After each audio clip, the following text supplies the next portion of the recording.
ആദ്യം പറഞ്ഞ ആ ഒരു കാര്യം തന്നെ എല്ലാം ഭഗവാനിലേക്ക് അർപ്പിച്ചുകൊണ്ടുള്ള ഒരു മണ്ഡലകാലമായിരിക്കും ഇത്. അത് ഭഗവാൻ അങ്ങനെ തന്നെ ആക്കി തന്നു അല്ലേ? ഭഗവാനെല്ലാം സമർപ്പിച്ചുകൊണ്ട് പന്തള രാജകൊട്ടാരത്തിലെ പ്രതിനിധികൾ സംതൃപ്തിയോടുകൂടി മലയിറങ്ങുന്ന കാഴ്ചയാണ് നമ്മൾ കണ്ടുകൊണ്ടിരിക്കുന്നത്.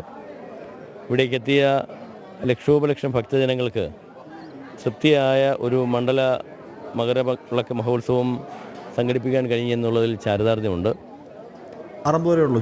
എന്തായാലും എല്ലാവർക്കും സംതൃപ്തമായ ഒരു മണ്ഡല മകരവിളക്ക് മഹോത്സവമായിരുന്നു എന്നുള്ളത് സന്തോഷം നൽകുന്ന കാര്യമാണ്. സർക്കാരിനും ദേവസ്വം ബോർഡിനും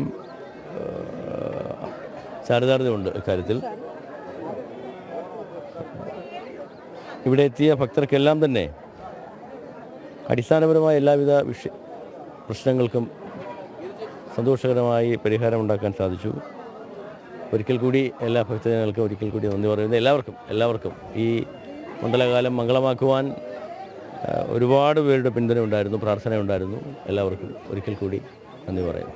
ഞങ്ങളെ സംബന്ധിച്ചുള്ള ഒരു അഭിമാനമായ നിമിഷങ്ങൾ തന്നെയാണ്. എല്ലാ ചടങ്ങുകളും ഭക്തരിലേക്ക് എത്തിക്കാൻ കഴിഞ്ഞു. അതോടൊപ്പം തന്നെ ഏറ്റവും പ്രധാനപ്പെട്ട ഞങ്ങളുടെ ഒരു ഭാഗ്യമായി തന്നെ കാണുന്നത് മുന്നിൽ കാണിച്ച പ്രശ്നങ്ങളൊക്കെ തന്നെ അടിയന്തരമായി പരിഹരിക്കാനുള്ള ഒരു ഇടപെടൽ കൂടി ദേവസ്വം ബോർഡിൻ്റെ ഭാഗത്തുനിന്നും ഉണ്ടാകുകയും ചെയ്തു. അതിൽ ഏറ്റവും പ്രധാനപ്പെട്ടത് കുഞ്ഞുങ്ങളുടെ ആ ക്യൂവിൻ്റെ ഒരു വിഷയം തന്നെയായിരുന്നു. ആ തുടക്കത്തിലുണ്ടായിരുന്ന ആ കാര്യങ്ങളൊക്കെ തന്നെ കൃത്യമായി പരിഹരിച്ചുകൊണ്ട് മുന്നോട്ട് പോകാൻ ഒക്കെ തന്നെ സാധിക്കും. എല്ലാ പ്രശ്നങ്ങളും പരിഹരിക്കുക എന്നുള്ളത് സർക്കാരിൻ്റെ ദേവസ്വം ബോർഡിൻ്റെ കടമയാണല്ലോ. അത് നിറവേറ്റി എന്നുള്ളതാണ്. എല്ലാവർക്കും നന്ദി ഒരിക്കൽ കൂടി. എല്ലാവരും ഉണ്ടായിരുന്നു. സർക്കാരുണ്ടായിരുന്നു, മറ്റ് സാമൂഹിക സാംസ്കാരിക രാഷ്ട്രീയ സംഘടനാ പ്രവർത്തകർ, എല്ലാവരുടെയും പൂർണ്ണ പിന്തുണ കിട്ടി. എസ്പെഷ്യലി ഏറ്റവും കൂടുതൽ പിന്തുണ ഞങ്ങൾ അറിയിക്കേണ്ടത് മാധ്യമങ്ങൾക്കാണ്. ഈ മണ്ഡല മകരവിളക്ക് മഹോത്സവത്തിൻ്റെ പ്രസക്തി ഈ മതസൗഹാർദ്ദത്തിൻ്റെയും മതസാഹോദര്യത്തിൻ്റെയും പ്രസക്തമായി ആരാധനാ കേന്ദ്രത്തെ ലോകം മുഴുവൻ എത്തിക്കുവാൻ നേതൃത്വം നൽകിയത് നിങ്ങൾ മാധ്യമപ്രവർത്തകരാണ്. മാധ്യമപ്രവർത്തകർക്കുൾപ്പെടെ ഞങ്ങളോടൊപ്പം നിന്ന എല്ലാവർക്കും ഒരിക്കൽ കൂടി നന്ദി അറിയിക്കുന്നു.